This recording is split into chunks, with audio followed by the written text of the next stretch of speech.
500चा आहे, कुठं 1200चा आहे. जेवढा आकडा आहे आपल्या मतदानाच्या लीडचा, तेवढी झाडं आपण त्या गावामध्ये लावून एक वेगळा आदर्श या महाराष्ट्राला द्यायचा.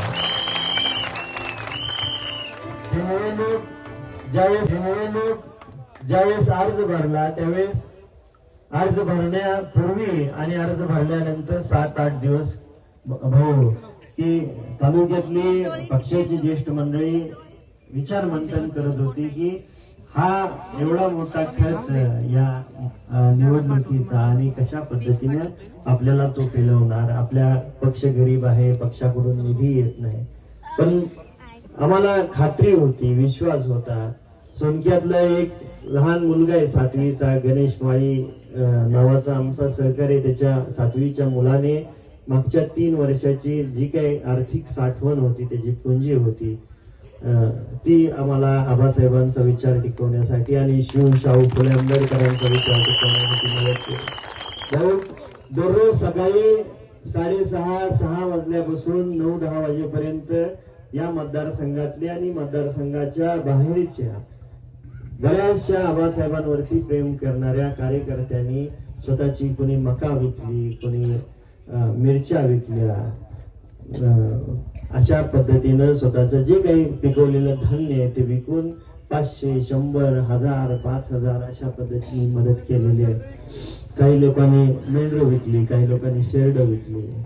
म्हणजे एवढा स्वतःच्या कुटुंबाचा, संसाराचा विचार न करता हा पक्ष, हा विचार टिकला पाहिजे, याच्यासाठी रात्रंदिवस तुम्ही झटलेला आहात. यामध्ये तरुण मंडळी आहे, मध्यम वयाची लोक आहात, ज्येष्ठ मंडळी आहे. विशेष करून या महिला माता भगिनींचं मनापासून अंतःकरणपूर्वक आम्हा तालुक्याच्या वतीनं, मतदारसंघाच्या वतीनं आम्ही तुमचं आभार मानतोय. कारण मागच्या 55 वर्षात, म्हणजे मी ऐकतोय कारण मी नवीन आहे, 55 वर्षात जेवढ्या ताकदीनं ऍक्टिव्हपणे महिला फिरत होत्या, त्याच्या कैक पटीनं ज्यावेळेस आपली अडचणीचा काळ होता, त्यावेळेस तुम्ही घरदार सोडून, मुलं बाळ सोडून महिनाभर तुम्ही पक्षासाठी आणि आबासाहेबांचा विचार टिकला पाहिजे याच्यासाठी तुम्ही कष्ट घेतलेला आहे. स्वर्गीय आबासाहेबांना जाऊन 3.5 वर्ष झाली. आपण ही लढाई, ही आपली एक स्वाभिमानी विचाराची लढाई होती आणि तो टिकवण्यासाठी आपण सगळ्यांनी प्रयत्न केले. आणि आज या मतदारसंघावर लाल बावटा फडकताना माझं मन भरून येतं की ज्या तळागाळातल्या लोकांची आबासाहेबांनी सेवा केलेली आहे आणि आबासाहेबांच्या निधनानंतर ज्या माणसाने 3-3, 4-4 पिढ्यांची सेवा केली, त्या माणसाला भावपूर्ण श्रद्धांजली वाहण्यासाठी तुम्ही घरादाराचा विचार न करता रात्रंदिवस मागचा 1 महिना तुम्ही पळाला, कष्ट घेतलं. पण हे सर्व श्रेय, हा विजय तुम्हा सर्वांना समर्पित करतो.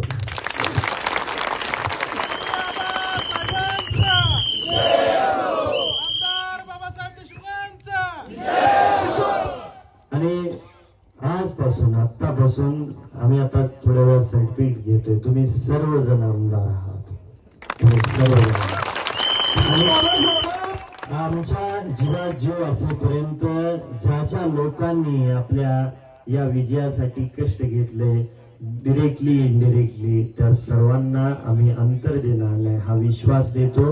आणि आता मी अधिकाऱ्यांकडे जाणार आहे, त्यांना सांगणार आहे, ज्यावेळेस ते सर्टिफिकेट घेईल त्यावेळेस त्या क्षणापासून या तालुक्यातली बेकायदेशीर वाळू बंद होईल, गुंडागर्दी बंद होईल.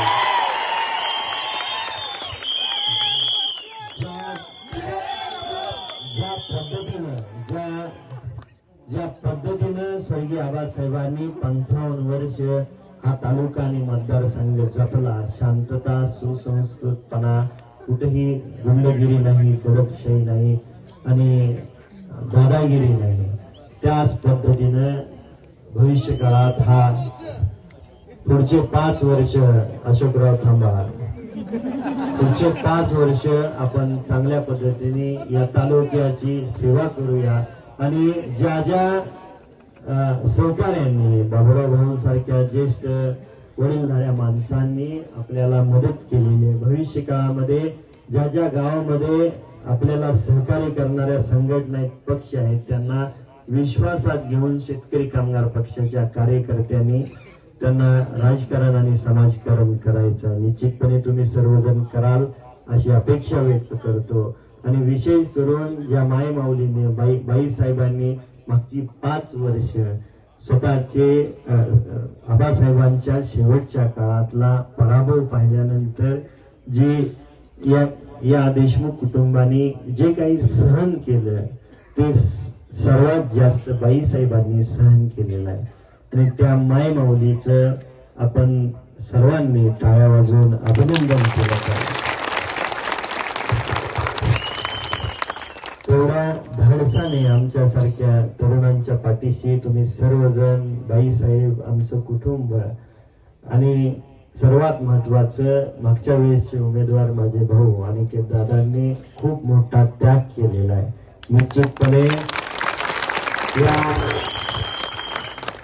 एक पाऊल ज्यावेळेस माणूस मागे घेतो त्यावेळेस भविष्य काळात त्यांना 4 पावलं पुढे चालण्याची संधी हा पक्ष देणार आहे। दादासाहेब आपल्याला विश्वास देतो। आता जाताना कोणीही गोंधळ गडबड न करता शांततेत गावात गेल्यानंतर सुद्धा मिरवणूक काढणार असाल तर शांततेत काढायची। कोणाच्या घरासमोर गुलाल टाकण्याचा प्रकार करू नका। कोणाच्या घरासमोर दिवसण्यासाठी फटाके